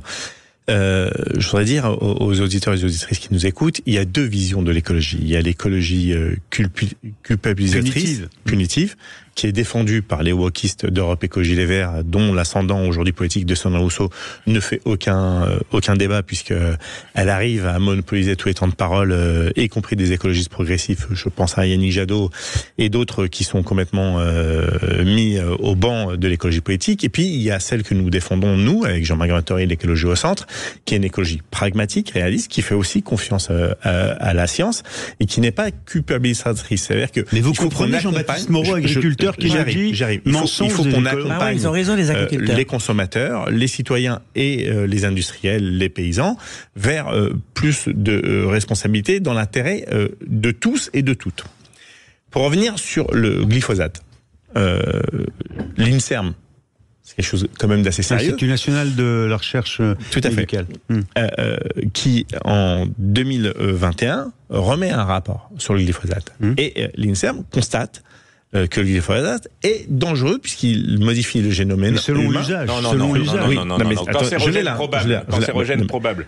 Au même titre que le café. Je vous ai pas interrompu. Au même titre que le café, la cigarette, etc. On peut sans aucun problème. Oui. La vraie question. On boit pas un verre de glyphosate tous les matins. Si, en mangeant des produits qui ont été contaminés. C'est faux, justement. C'est faux parce qu'il n'y a pas de résidus. Je vous ai pas interrompu, vous avez vu. Je peux pas laisser dire des contre-vérités non plus. Vous pouvez pas critiquer les écologistes écolo-terroristes et vous comporter comme tel. Sinon, je me comporte pas comme tel, je conteste. Sur le débat, là, je vous ai pas interrompu une seule fois et je vous ai écouté religieusement. Vous répondrez après, Jean-Baptiste. Permettez-moi de pouvoir développer. Et je pense être un écologiste modéré et sympa, d'ailleurs. Au demeurant, je me jette des fleurs, si vous en voulez, avec grand plaisir. Mais oui, vous êtes sympa. Ce que je veux dire par là, c'est qu'il y a un danger potentiel et réel avec le glyphosate. Oui, mais c'est l'affaire de proportion dit l'INSERM, Philippe, franchement. Mais j'entends bien, mais les proportions, c'est la même chose. Vous savez, si demain vous allez faire une radio, c'est pas très grave. Mais si tous les jours vous faites des radios, ça devient, alors que c'est bénéfique pour savoir ce qu'on a. Non, c'est pour ça. Ce que je suis en train de vous dire, c'est que le glyphosate, vous allez en manger tout le temps sur plein de produits différents et qui font que des petites doses finissent à la fin par vous provoquer, y compris chez les agriculteurs, des problématiques. Mais vous avez raison sur un point, c'est que l'écologie ne doit pas concerner qu'une partie de notre industrie. Notre façon de consommer a un impact réel, parce qu'il n'y a pas que le glyphosate, il y a aussi les parabènes, il y a aussi les produits dérivés, il y a ce que nous respirons au quotidien avec les particules. Il dit c'est tout notre mode de vie qui finalement est concerné. Donc ça rejoint ce qu'il dit. Nous prenons et en même temps on peut le pas problème sortir du jour au lendemain comme ça. Mais c'est ce que nous prenons aussi. Nous disons qu'il faut aller sur une autre agriculture moins intensif, parce que le problème il est là, c'est que plus vous allez produire de manière intensive, plus vous allez avoir besoin et recours de produits chimiques, et c'est évident, sauf qu'il faut qu'on consomme différemment, qu'il faut qu'on consomme moins, mieux, local, français, parce que vous avez une garantie, et là je rejoins en tout cas le combat des agriculteurs, parce que lorsque vous mettez des normes draconiennes à nos agriculteurs français et européens, et que c'est pas les mêmes en Amérique du Sud ou en Amérique du Nord, et donc on se retrouve dans une concurrence déloyale, on tue notre agriculture. Donc nous aussi, nous avons Excuse-moi, quand tu parles d'agriculteurs, est-ce que tu penses aux Outre-mer?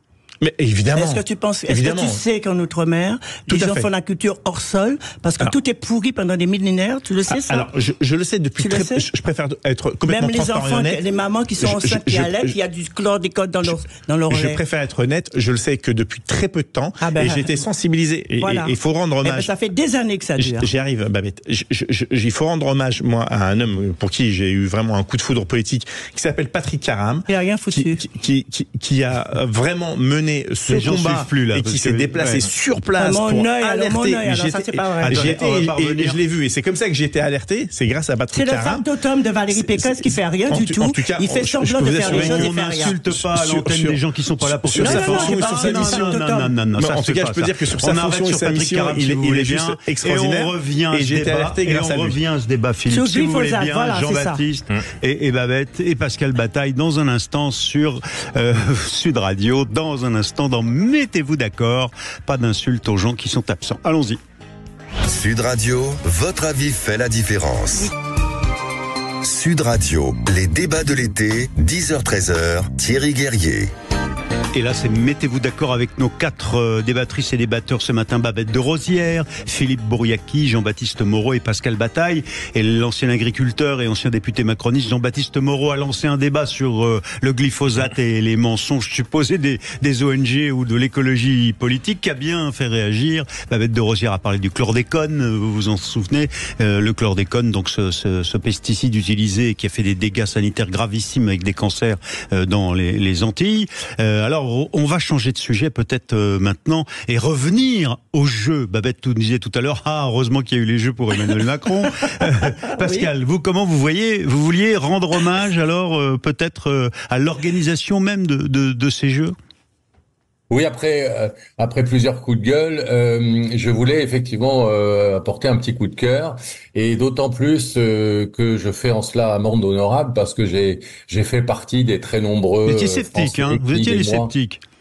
Voilà, pendant des mois, ont été sceptiques, voire annonciateurs de catastrophes sur ces jeux qu'on prédisait mal organisés, mal structurés,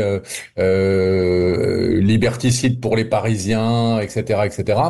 Et je dois dire que je n'ai depuis une semaine que des échos extrêmement, voire incroyablement favorables de la part d'amis ou de proches qui sont. Vous êtes en vacances là. Vous êtes en vacances dans quel coin en ce moment? Dites-nous là. Vous êtes en visio avec nous là. Je suis moi dans le Sud-Ouest. Dans le Sud-Ouest, voilà. Et que disent les gens autour de vous des jeux? Où je réside à l'année, mais effectivement j'ai beaucoup d'amis et moi j'ai fui Paris, et quel que soit mon amour pour le sport, je me suis dit mais ça va être l'enfer, je vais jamais je vais essayer d'aller avoir des places pour telle ou telle épreuve, et en fait tous les gens qui sont là-bas me disent c'est formidablement organisé, on n'attend pas, l'ambiance est géniale, les épreuves sont superbement mises en avant dans des lieux magnifiques, etc. C'est vrai, c'est voilà, vrai. Alors j'avais envie de dire parce que on a le droit de se tromper, et on a le droit d'être oiseau de mauvais augure, mais il faut aussi savoir le dire. Pour le coup, je trouve que c'est, et j'espère que ça va durer jusqu'au bout, et y compris pour les Jeux paralympiques, une réussite extraordinaire de la part du comité, de la part également sans doute un peu de la mairie de Paris, quelles que soient mes réserves vis-à-vis d'Anne Hidalgo. Donc voilà, disons-le, quand il faut se réjouir, je pense que il faut pas hésiter à le faire. Un joli, non pas autoflagellation, mais enfin un joli aveu d'autocritique, une belle autocritique de la part de Pascal Bataille, qui nous dit donc bravo pour l'organisation des JO. Et c'est vrai que dès le premier match de foot, 2 jours avant la cérémonie d'ouverture, qui avait lieu au Parc des Princes, où les fils en femmes un peu, c'était difficile parce que il y avait pas assez de volontaires femmes pour pouvoir faire les palpations, en effet. Eh bien, on avait quand même senti que c'était plutôt bien organisé et que ça allait bien se passer. On se dit, est-ce que ça va durer? Et là, vous le dites, en effet, tout le monde reconnaît que dans les fan zones aussi, d'ailleurs au Club France, à la Villette, à l'Hôtel de Ville à Paris, eh bien globalement, ça se passe très très bien, et bien sûr sur les sites eux-mêmes. Alors que vous inspire ce coup de cœur de Pascal Bataille? Oui, il faut saluer l'organisation du COJO et avec avec le chef d'orchestre Tony Estanguet qui ont fait un boulot remarquable. Saluer aussi l'ensemble des bénévoles. Il y a beaucoup de bénévoles 45 000, qu'on croise tous les jours dans la rue à Paris, et qui ont la banane, qui ont le sourire, et qui sont vraiment, ils sont sympas. Voilà. Et hier, j'ai croisé des gendarmes. C'est pas des Parisiens souvent d'ailleurs. J'ai croisé à la sortie du métro des gendarmes creusois, parce qu'il y a un certain nombre de gendarmes. Vous êtes de la Creuse. Ouais, je suis de la Creuse, et il y a un certain nombre de gendarmes qui sont montés assurer l'ordre pendant ces JO. Voilà, qui m'ont dit, on a été boire un café, ils sont très contents. Oui, c'était après leur service, je vous rassure. mais voilà, et qu'un café. Et donc ils sont ravis. Ils disent que c'est excessivement bien organisé pour eux aussi à leur niveau, enfin que c'est très bien coordonné et que globalement ça se passe globalement très bien. Il y a peu d'agressivité. Je voyais hier soir Gare de l'Est en rentrant à la maison. Il y avait les 6 motards, les 6 motos qui étaient là, de la police nationale, et puis ils étaient attablés à une terrasse et les gens venaient discuter avec eux. Des trucs qu'on voit pas souvent. Oui, non, c'est vraiment très très bien. Enfin voilà, moi aussi j'étais très sceptique pour être tout à fait honnête. Et il faut avouer que c'est excessivement bien organisé. Vous êtes allé voir vous êtes allé voir? Non, pas encore. Non, parce que je travaille, donc j'ai pas eu l'occasion d'y aller voir. Mais d'aller voir. Vous alliez voir quoi? Moi, j'aurais bien été voir avec ma fille de l'équitation, parce que c'est une passionnée d'équitation, mais ça a été très compliqué pour avoir des places à Versailles. Donc j'ai pas réussi. Voilà. Mais j'irai sans doute voir pendant les Paralympiques. L'équitation à chaque fois. Oui, l'équitation c'est pris très tout de suite et c'est très très cher, donc j'ai pas pu y aller, mais j'irai voir pendant les Paralympiques certainement les épreuves d'équitation. Et qu'est-ce que vous avez regardé en revanche à la télévision? Moi j'ai regardé le rugby parce que je suis un ancien joueur de rugby et je suis passionné par le rugby, donc voilà, j'ai regardé. Oui, c'est déjà un vieux souvenir. J'ai pas physique de gymnaste globalement ni de coureur de fond, donc j'étais rugbyman et c'est fantastique ce qu'ils ont fait au rugby à 7, ce que Dupont a fait et de se sacrifier au niveau du rugby à 15 sur l'année passé au niveau des équipes de France pour se consacrer uniquement au rugby à 7 et réussir ce qu'il a réussi avec ses équipiers, parce qu'il n'est pas tout seul évidemment.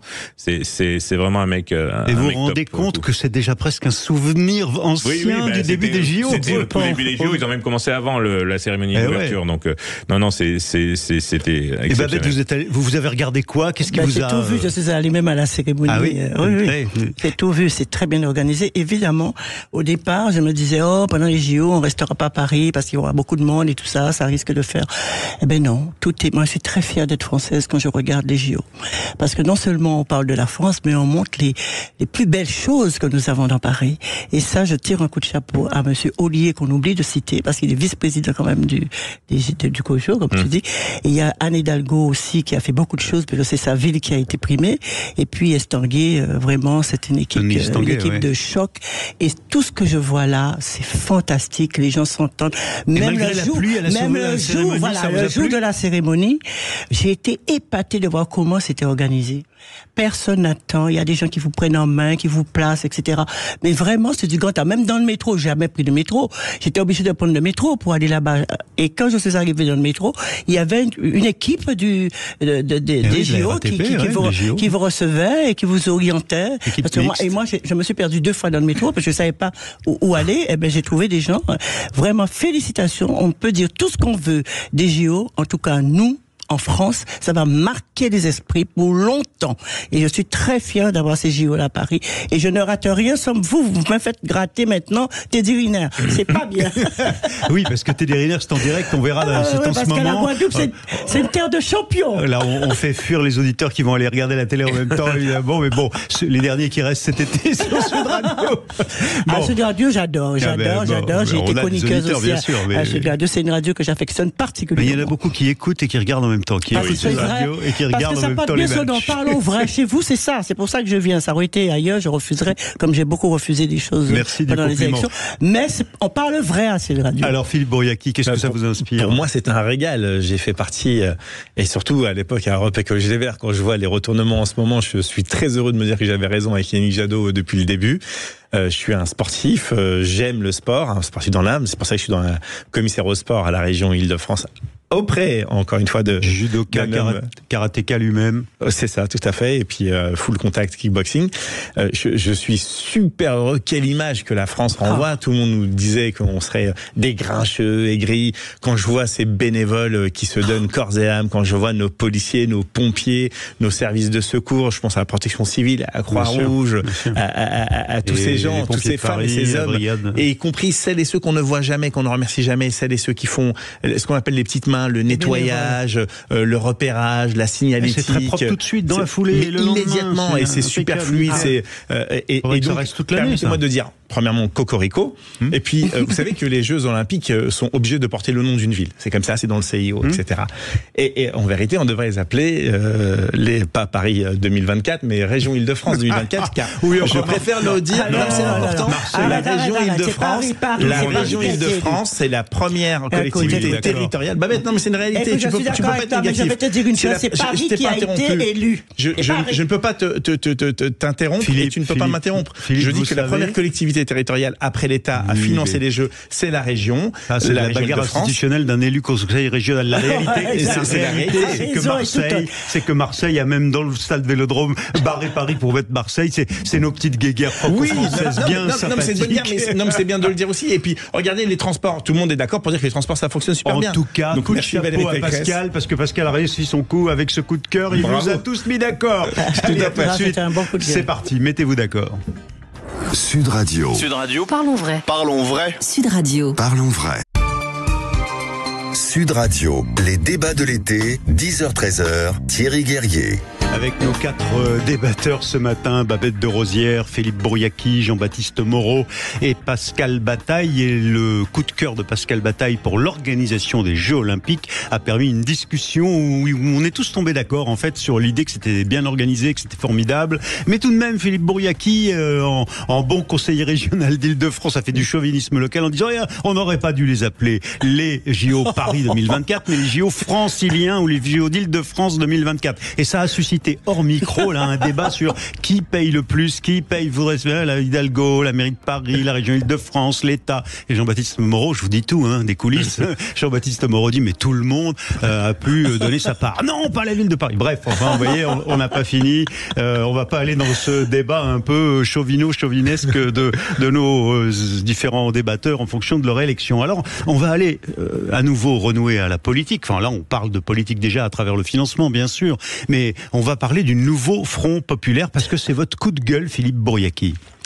Complètement. Alors que tous les Français et les Françaises, et on l'a vu, l'engouement pour les Jeux, pour les Jeux. Et puis, je pense à aller en marchant où les escrimeurs sont arrêtés, les basketteurs sont arrêtés. On demandait à regarder le match. Parce que le foot, l'escrime, tout le monde regarde sur le portable en même temps, tout en étant dans les stades.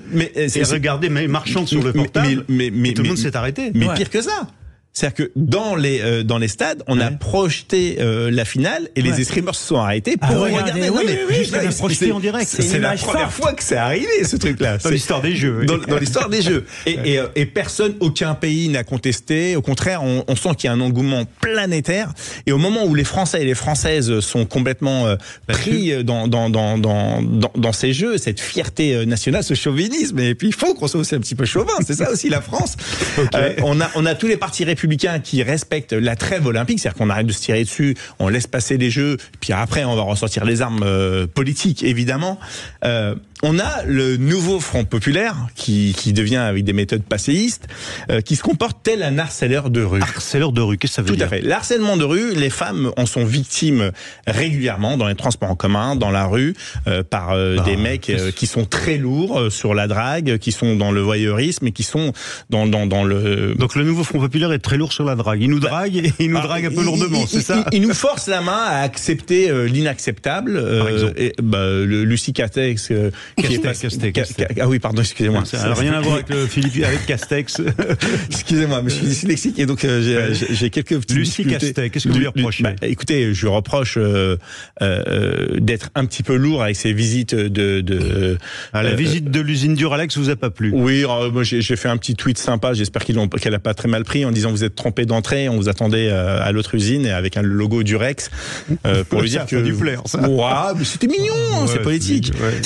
Non, mais ce que je veux dire par là, c'est que, s'il vous plaît, foutez-nous la paix. Déjà, arrêtez de mentir aux Français et de dire que les Français ont voté pour votre programme. Beaucoup de Français ont voté pour faire un barrage républicain et donc ils ont voté à contre-cœur. Moi, j'en connais beaucoup, ça n'a pas été le cas dans ma circonscription, mais j'en connais énormément qui m'ont dit on y va en se pinçant le nez, et y compris des gens de gauche qui ont voté pour des macronistes en se pinçant le nez. Donc, ça marche dans les deux sens. Que les deux, arrêtez de jouer sur ça en disant on a voté pour notre programme. C'est pas vrai. Mais c'est un mensonge. Le nouveau Front populaire serait harceleur de rue. Tous les jours, ils nous sortent des visites d'une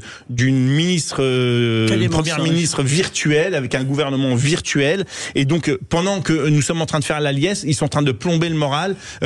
On veut une pause. Ils essayent, mais ça marche pas. Non, ça marche pas. Ils sont ridicules.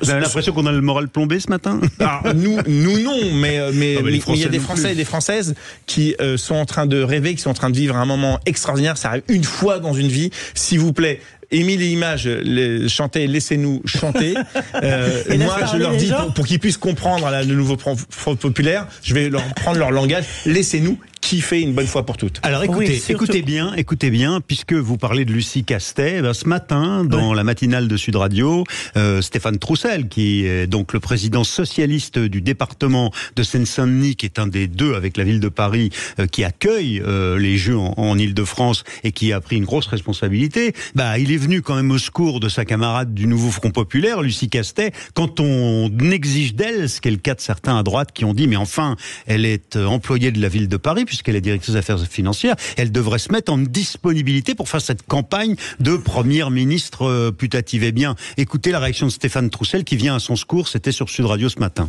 C'est même, je vous assure que c'est même hallucinant ce débat, parce que enfin quand même, on verse des larmes en permanence sur les difficultés de l'engagement politique, et voilà donc quelqu'un qui sur ses congés personnel. On en appelle régulièrement à la mobilisation de la société, à l'engagement citoyen, et voilà quelqu'un donc qui, sur ses propres congés, est engagé personnellement, et on lui fait ce reproche. C'est indécent. La droite parisienne n'a décidément pas grand-chose à dire, ni pour les Jeux Olympiques, ni pour le débat politique, et donc tout ça sera un petit clapotis. Un petit clapotis, il a raison, Stéphane Troussel, non, Philippe Bourriaquet? Complètement.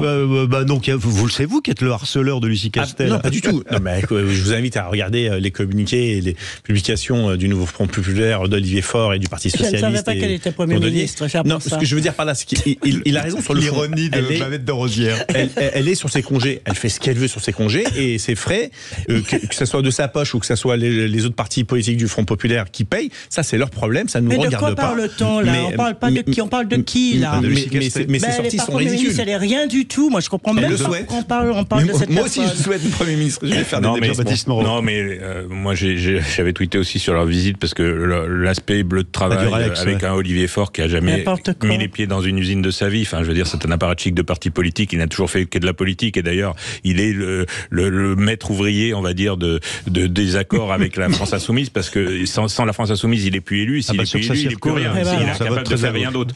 Donc le côté voyage en terre inconnue de l'intelligentsia du NFP dans une usine, moi ça me gave honnêtement. Enfin, je veux dire, ça fait tellement d'années qu'ils sont en responsabilité, soit députés, soit dans les cabinets ministériels. S'ils commencent à découvrir la vie d'une entreprise maintenant, c'est un peu dommage, quoi. Et cette mise en scène est juste ridicule. Il faut arrêter de réduire la politique à de la com. Il faut travailler sur le fond des idées, et sur le fond des idées, j'ai pas entendu grand chose d'intelligent de la part du NFP depuis le début de leur création. Tout à fait d'accord avec mon collègue qui est à côté, parce que vraiment c'est une mascarade. D'ailleurs, c'est si vrai, ils se sont réunis tous, on s'aime, on s'adore, on forme un parti, pourquoi pas, mais qu'est-ce que ça a donné? Ils sont même pas capables de trouver un Premier ministre. Là, ça y est, enfin. C'est un fourre-tout. Ils ont créé un fourre-tout. Ils ont créé un fourre-tout. On a mis tout le monde dedans. Ils s'aiment pas, mais ça fait rien. Il faut prendre une place. Qui? Castet? Ah oui, elle est Premier ministre depuis quand? Premier ministrable. Mais je trouve ça ridicule. Là, maintenant, nous sommes chez les pantins, parce que je trouve ça ridicule. Cette femme-là ferait mieux d'aller voir les finances de la ville de Paris et s'occuper de son bureau là-bas, plutôt que d'aller faire du cinéma et de la figuration. Pour moi, elle fait de la figuration comme les autres. Et ça, c'est quelque chose qui ne sert pas du tout à la France. Pascal Bataille, alors aidez-moi à les défendre un peu, parce qu'ils ne sont pas représentés ici, donc faut bien, les absents ont toujours tort, d'accord, mais il faut quand même un peu les défendre. Qu'est-ce que vous pensez de ce coup de gueule de Philippe Bourriaquet qui dit le NFP, la gauche, c'est des harceleurs de rue au fond en ce moment. Ils harcèlent surtout le président de la République. Ils essayent de l'amener à prendre une décision. Au fond, c'est de la politique. Oui, mais alors, de mémoire de sexagénaire quand même, c'est la première fois que j'assiste, je crois, à une campagne pour devenir Premier ministre. J'ai jamais vu ça. J'ai été journaliste politique en d'autres temps. Je n'ai pas vraiment souvenir que... Oui, c'est pendant les législatives, c'est pas après, vous avez raison. Oui, voilà. Enfin, ça déjà, ça me paraît un peu saugrenu. On sait que dans la Constitution de la Ve République, c'est au président de la République de choisir son Premier ministre, et c'est pas à quelqu'un de s'imposer à lui. Premièrement, donc je pense que la stratégie du NFP est excessivement contre-productive de ce point de vue-là, et que je vois mal Lucie Castet arriver à ses fins. Je pense que tout ça a été très téléguidé par la frustration de LFI et évidemment, comme le disait Jean-Baptiste tout à l'heure, c'est Olivier Faure qui relaie ça au niveau du PS parce qu'il est complètement vassalisé par LFI. Bon, après... mais faire ça pendant les Jeux, pendant la trêve olympique, c'est vain, vous croyez, ou au contraire, ça permet de maintenir un certain débat politique? Je pense que c'est totalement vain, totalement stérile et même contre-productif, et que ça ne fait que nuire aux intérêts du nouveau Front populaire. Après, ne faisons pas d'angélisme, si je peux encore prolonger un tout petit peu ma réflexion. D'une part, je dirais quand même à Babette que son ami Éric Ciotti a fait alliance avec le RN uniquement pour des raisons électorales. Je peux le dire aussi pour les autres, c'est pareil pour la gauche. Et à Nice, et donc, ne jetons pas la pierre quand nous-mêmes on n'a pas forcément les fesses propres. Et ensuite, j'adore l'image de Jean-Baptiste Barthaud sur le côté visite en terre inconnue, mais il s'appliquerait aussi quand même à 80% de nos hommes politiques élus aujourd'hui qui n'ont jamais, pour une bonne part d'entre eux, jamais travaillé au sens où on l'entend, et pour une grande part aussi, jamais mis les pieds dans une entreprise. Oui, je suis d'accord. Ils n'ont pas le monopole, hein, je suis d'accord. En parlant de fesses propres, s'il faut parler de fesses propres, il ne faut pas parler de la gauche non plus, il ne faut pas parler de l'union des gauches. Donc, il se mord la queue, là, en disant ça. Personne n'a les fesses propres, alors. Ce qui veut dire, c'est que la négociation et la mise en scène, le Rassemblement National et Éric Ciotti, attendez, il a succombé aussi. Il y a eu un rassemblement de gauche, d'accord? C'est un panier à crabe, tout le monde est dedans. Nous, on devait rester là, à ne rien faire. Non, mais il y a eu alliance aussi avec elle. Voilà, mais moi, je suis toujours LR, ça n'a pas changé, ça. D'accord? Donc, si, en matière de fesses propres, s'il faut détailler les fesses propres, il y en a beaucoup qui ont les fesses sales. Non, mais à la façon dont Olivier Faure a négocié avec LFI. C'est bien ce que je dis. Je dis, les fesses sales, elles sont de tous les côtés. Oui, non, mais c'est vrai que Ciotti a négocié avec le RN comme Faure a négocié avec LFI pour sauver sa circo. On est totalement d'accord. On se retrouvera dans quelques instants peut-être pour parler encore politique, puisqu'on essaye de tenir ici coûte que coûte, alors que c'est la trêve olympique, alors qu'on parle plus de politique, alors que le président de la République a disparu. Nous, on continue à parler politique avec nos invités. C'est Mettez-vous d'accord, à tout de suite sur Sud Radio. Les Gaulois réfractaires. Sud Radio. Sud Radio. Parlons vrai. Parlons vrai. Sud Radio. Parlons vrai. Sud Radio, les débats de l'été, 10h-13h, Thierry Guerrier. Dernier quart d'heure de ce Mettez-vous d'accord avec nos invités Babette de Rosière, Philippe Brouillaki, Jean-Baptiste Moreau et Pascal Bataille. Et alors on discute politique, on essaye de traiter des sujets et d'avoir ces débats encore, alors que tout le monde est ailleurs sur la trêve des Jeux Olympiques. Mais quand même on parle politique. Puis la vérité c'est que dans ce studio, alors même que nous essayons de maintenir ces débats, eh bien nos 4 invités, Pascal, je sais pas vous depuis le Sud-Ouest, mais ici, eh bien ils sont sur leur portable en train de surveiller le match de Teddy Riner. Est-ce que Teddy Riner va se qualifier ou pas? Et puis de Roman Dico, ça y est, elle est passée. Et Teddy Golden Score. On va revenir à Golden Score pour Teddy. Oui, d'accord. Donc oulala, c'est chaud. Eh bien, vous aurez le résultat là dans un quart d'heure à 12h05 dans les Jeux, les JO dans tous leurs états avec Joseph Ruiz. Notre émission entre 12h et 13h, bien sûr, où on revient sur les Jeux Olympiques. Alors écoutez, on va revenir à la politique parce que vous avez réagi aussi ce matin à ce qui s'est passé sur Sud Radio, puisque Stéphane Troussel, je le disais, le président du Conseil général de Seine-Saint-Denis, le 93, comme on dit, au nord de Paris, qui accueille les JO, qui a son bord de Seine qui s'est aussi un petit peu dépollué, et puis il y a le village olympique, surtout dans la Seine-Saint-Denis. Eh bien, Stéphane Troussel a dit à propos, puisqu'il est membre du nouveau Front populaire, il est socialiste, eh bien oui, aujourd'hui, il faut faire des compromis et plus vouloir appliquer tout notre programme, que notre programme. Écoutez bien, c'était sur Sud Radio ce matin, Stéphane Troussel chez Benjamin Glaise. Bien évidemment, il faut que chacun d'entre nous soit conscient de ce vote et dire à ses électeurs à quel point il faut aller les chercher, notamment en luttant contre le sentiment de déclassement, en luttant contre justement ce sentiment et ces réalités d'injustice et d'inégalité fiscale liées au pouvoir d'achat, liées à la situation des services publics. Mais je crois que le président de la République doit aussi entendre que dans ce front républicain, les Français ont placé en tête le nouveau Front populaire. Bon, Stéphane Troussel plaide pour que ce soit le nouveau Front populaire dans cette coalition de compromis éventuels dont on a du mal à trouver pour l'instant l'avènement. Eh bien, ce soit son groupe qui soit le premier, le pivot, et qui désigne un Premier ministre. Il n'empêche qu'on voit monter à gauche, Philippe Brouillaki, de plus en plus de gens qui disent mais il faut un compromis, il faut qu'on discute des thématiques, et il ne faut pas qu'on veuille appliquer juste le programme du nouveau Front populaire. Tout à fait. Alors, à gauche, plutôt dans les sociodémocrates, et qui sont des gens réalistes, pragmatiques, avec modérés, qui on peut travailler vraiment. Moi, je serais Emmanuel Macron. Et là-dessus, je rejoins Stéphane Troussel, et y compris les gens de gauche qui disent que leur coalition, et c'est mathématique, est la plus nombreuse à l'Assemblée nationale. Donc, par conséquent, le Premier ministre doit venir de leurs membres. Je serais Emmanuel Macron, c'est ce que je ferais. C'est-à-dire je mettrais Karim Bouhamran, le maire de Saint-Ouen, en tant que Premier ministre. Ouais. Pourquoi lui Je vais vous expliquer. Parce que, premièrement... Saint-Ouen, c'est juste au nord de Paris Nord, derrière le périphérique. Il est très, très bien. Je vais vous expliquer pourquoi. C'est pas que uniquement par la symbolique de la mixité, diversité, etc. Non, c'est quelqu'un qui vient du monde de l'entreprise, donc il sait ce que ça veut dire transpirer, il vient des quartiers populaires, il sait ce que c'est la difficulté des quartiers populaires et réussir par l'excellence. Très respecté dans sa commune. Non simplement dans sa commune, mais même au-delà de sa commune. Moi, je suis pas un partenaire politique, mais en tout cas, je pense qu'on soutiendra sa candidature en 2026. Mais justement, dans sa vie, c'est ce qu'il fait. Des compromis, son compromission, des coalitions avec des gens qui n'étaient pas forcément toujours favorables, et il arrive à avoir une texture homogène qui avance dans un sens bien précis pour les habitants de Saint-Ouen. Mais même au-delà, je vois ce qu'il fait au conseil pour l'instant une poussée islamiste radicale qui existe aussi à Saint-Ouen. Mais évidemment, elle n'est pas qu'à Saint-Ouen. Mais pourquoi alors vous le voulez lui comme Premier ministre du nouveau Front populaire? Ces gens de gauche qui nous ont tellement parlé de symboles, d'intégration, de modèles et de réussite, elle est là.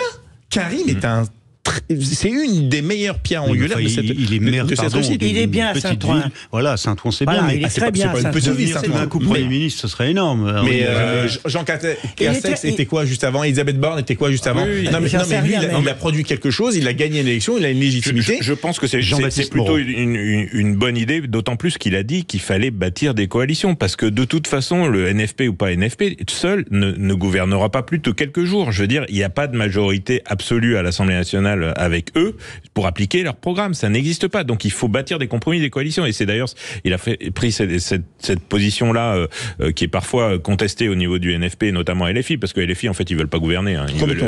D'ailleurs Mélenchon l'a dit, lui ce qu'il vise c'est 2027, c'est les prochaines élections présidentielles. On n'a rien à faire de gouverner entre temps. Mais il en a rien à faire de défendre les gens qui ont voté pour lui d'ici là. Il en a rien à secouer, lui c'est son avenir personnel qui l'intéresse. Et LFI est dans cette optique là. Donc par contre, je pense que les sociodémocrates et les communistes et les autres sont prêts à justement à faire des compromis et à faire des pas. Avec le centre d'ensemble, avec la droite de LR. Et pourquoi pas quelqu'un effectivement de social-démocrate comme Karim Bouhamran. Voilà, pourquoi pas. Je le connais pas personnellement, mais effectivement des échos que j'ai, c'est quelqu'un d'apprécié. Il a une expérience de terrain pour le coup. Je préfère lui à une autre fonctionnaire qui n'a jamais mis les pieds sur le terrain. Si vous voyez qui je veux dire. Mais pourtant, il est très très jeune. Moi, je le connais personnellement parce que je travaillais un petit peu avec lui sous Saint-Ouen et puis la région.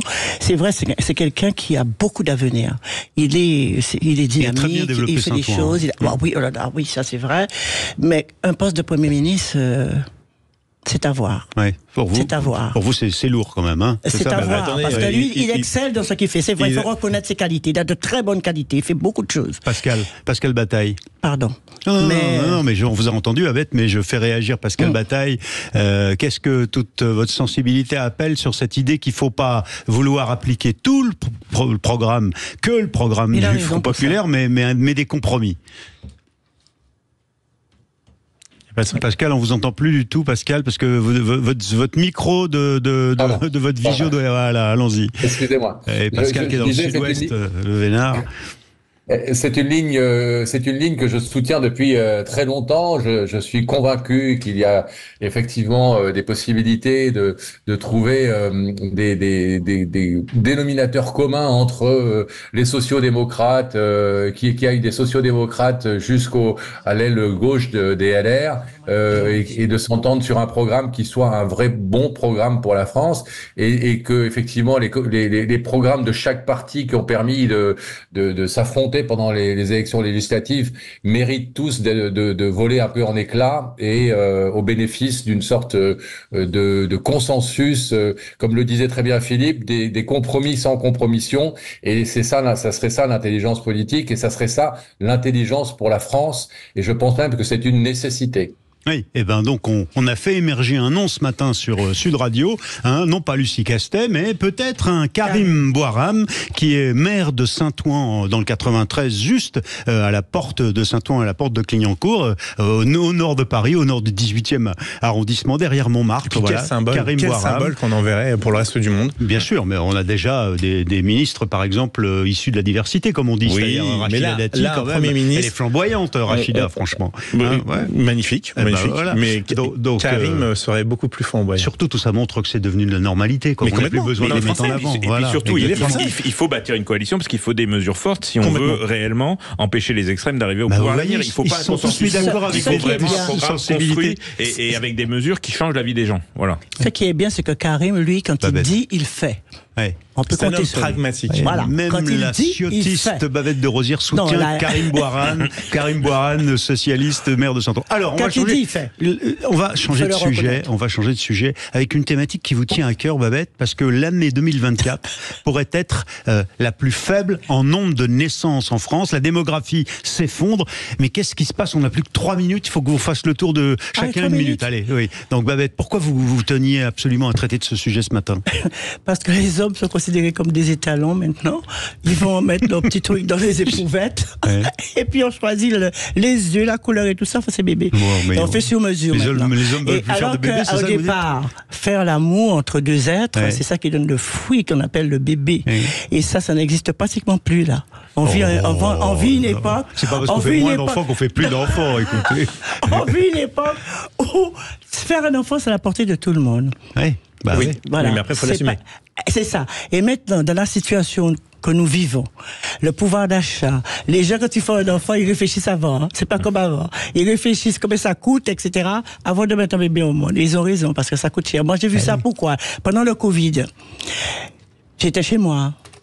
J'avais pas d'enfant à m'en occuper. Mais quand j'ai vu la somme d'occupation que ça suscite, je me suis dit, une mère de famille qui a un enfant et qui doit loger, voilà. C'est le Covid qui m'a révélé ça. Je me suis dit, mais c'est incroyable. Comment une mère de famille travaille, mais ces gens-là méritent d'être payés. C'est difficile d'élever un enfant. Vous vous rendez pas compte? Alors, comment on va faire 2, 3, 4, 5 peuplés? Ce sont les femmes qui sont courageuses qui font ça. Maintenant, je comprends pourquoi la natalité baisse. Philippe Bouriaky, la natalité, Jean-Baptiste Moreau, parce que bataille, un mot, rapidement. Un que Babette a soulevé, c'est économique, et donc ça met une certaine pression, un certain stress qui fait que certains y réfléchissent 2 fois parce que c'est environ 7 000 € par an un enfant. Puis il y a un autre, c'est sur la fertilité des hommes et des femmes. On revient au problème de pollution. Ça va être la faute des agriculteurs. Non, de pollution, j'ai dit, évidemment. Et donc, cela est un vrai problème. En tout cas, avec humour, je me tiens à disposition de ma nation pour pouvoir donner un coup de main s'il y a besoin. J'étais sûr qu'on allait dire J'étais sûr que ça allait partir Il y a quelqu'un qui revendique 500 enfants. 500 bébés. Oui, il est devenu un donneur professionnel. Officiellement 3, et s'il y en a d'autres, en tout cas, je les reconnais sans aucun problème.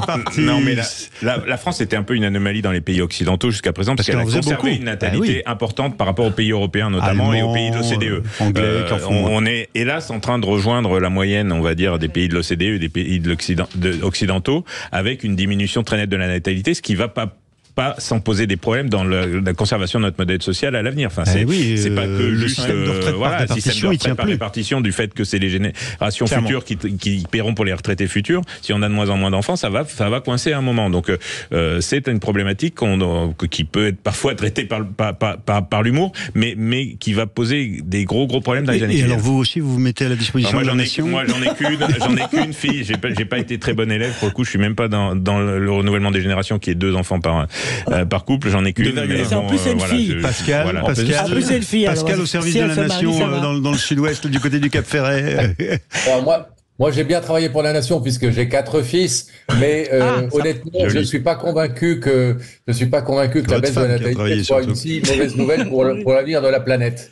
On est déjà bien trop nombreux, me semble-t-il, et je pense qu'on devrait y réfléchir de plus en plus à 2 fois avant de faire des enfants à tout craint. Eh ben, écoutez, c'est formidable. Ce sera un sujet de débat peut-être avec Valérie Expert ou la semaine prochaine avec Maxime Yeddo qui va me succéder. On verra. En tout cas, merci beaucoup à tous les 4. Merci Babette de Rosière, on était ravis de vous accueillir et on ira manger du côté de la case de Babette, hein, c'est dans les Yvelines. Et puis Philippe Bouriaki, donc conseiller régional écologiste d'Île-de-France, Jean-Baptiste Moreau, ancien député macroniste, agriculteur dans la Creuse, magnifique région, bien sûr. Voilà, et qui monte à cheval là-bas peut-être, sa fille en tout cas. Non, ma fille. Et Pascal Bataille qui lui est dans le sud-ouest. Merci à tous les 4 d'avoir été nos invités. Merci d'avoir cette belle semaine. Bel été à vous. Merci. Bons Jeux Olympiques et plein de médailles. Et ravi de vous retrouver peut-être un de ces jours il est où là? On va vous dire ça dans quelques instants en direct dans les JO, dans tous leurs états avec Joseph Ruiz. C'est à partir de midi, là, 12h05. C'est parti, à tout de suite. C'est les infos maintenant. Sud Radio. Parlons vrai. Sud Radio. Parlons vrai.